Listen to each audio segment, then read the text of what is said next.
веднаш по неговото праќање се виде дека он има грешка, односно на огледалата, значи хроматска аберација, односно оној светлосно сноп кој што го собираше од Вселената, значи она не паѓаше на една точка, него таа точка беше поместена малце тоа. И од таа причина не беше функционален 3 години и тек некаде декември 1993 година беше пратен една експедиција од шатлот. Да го сервисирал. Да, мислам дека не ми текна са кој шатл беше пратен. И при тоа он има едно 3 излегување надвор, со себе понесо едно 7 тона опрема која што беше потребна и ја исправила хроматска аберација што беше јавена на шатлот. И од тогаш навистина шатлот представува едно ремек дело што се однесува до сателитите во Вселената. Мислам на еден начин он изврши на Хабл, да, он изврши промена на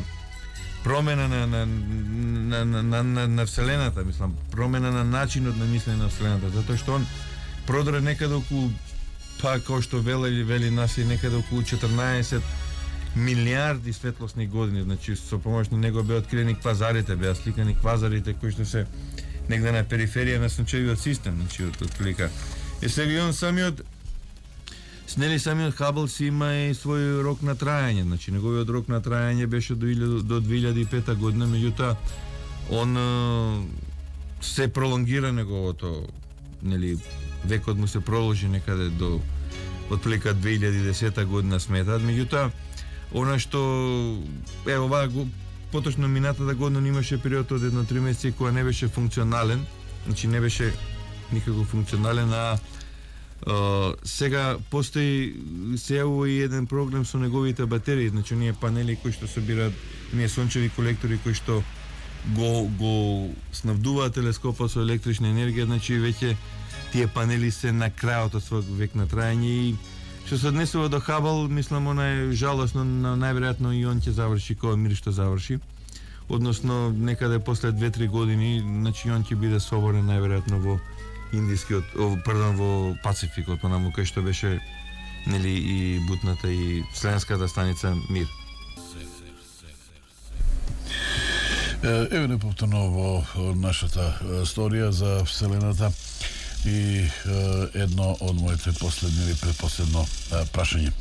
Зоране, да проговориме нешто и за мисиите на Аполо 18 и Скайлабот.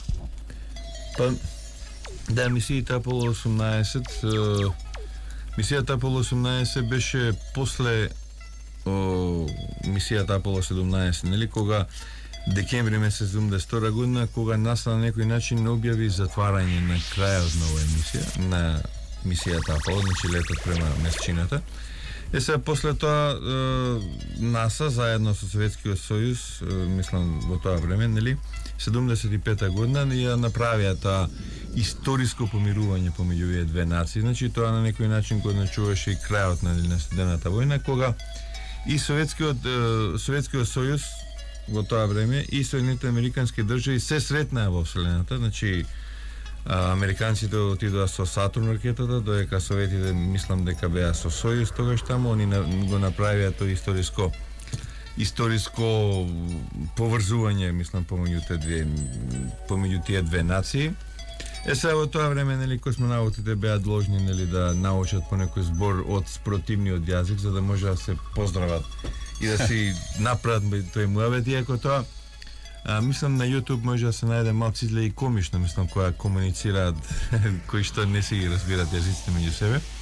Знам дека си разменија дрвца исто помеѓу себе, кои што тие дрвца подоцна беа насадени во нивните вселенски центри и во Советскиот сојуз тогашен или во Соединетите американски држави, и тоа наистина беше еден убав гест помеѓу тие во тогаш па и денеска двете водечки велесили, астровелесили, на некој начин да почнат на еден сосем друг начин, мислам, да забораат на вселенската трка и трката на наручување, него на ривалитетот, на ривалството. Да, на ривалството, него да работат на тоа да се сите оние научни работи што ќе го откриат Вселената да му бидат во корист, нели, на човештвото. А Скайлабот, што се однесува до Скайлабот, сигурно постарите посетители као се сеќаваат на него. Мислам, кој што представуваше една огромна опасност за човештвото во тоа време, нели? Skylab беше лансиран 73-та година. Во него учествува 3 поседи, меѓутоа 78 година престана да функционира неговиот систем, нели? Дојде до дефект на некои поедини мотори кај него и веќе 79-та година он принудно не беше спуштен, него Skylab почна да тоне, почна да паѓа. И таа 79-та година, мислам, многу го сеќам дека во тоа време се шпекулираше дел дека ќе падне, па ќе падне точно изнад Париз, па ќе падне изнад Берлин, па изнад Скопје, мислам. И ниедно од тие претпоставки не се оствари, мислам, Skylab си падна, меѓутоа падна во Австралија, значи во пустината во Австралија и делови некои во Индискиот океан.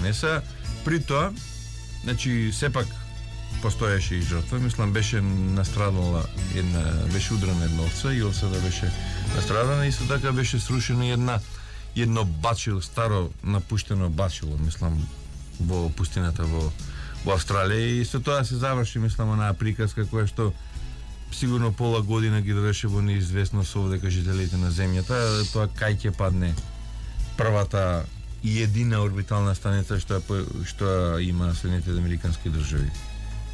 Да се вратиме уште само еднаш на сателитите и тоа низ нивната необичност. За мноштво сателити се кажува дека се надвор од сите категории и заправо припаѓаат на онаа категорија на сателити што ја нарекуваме необични сателити.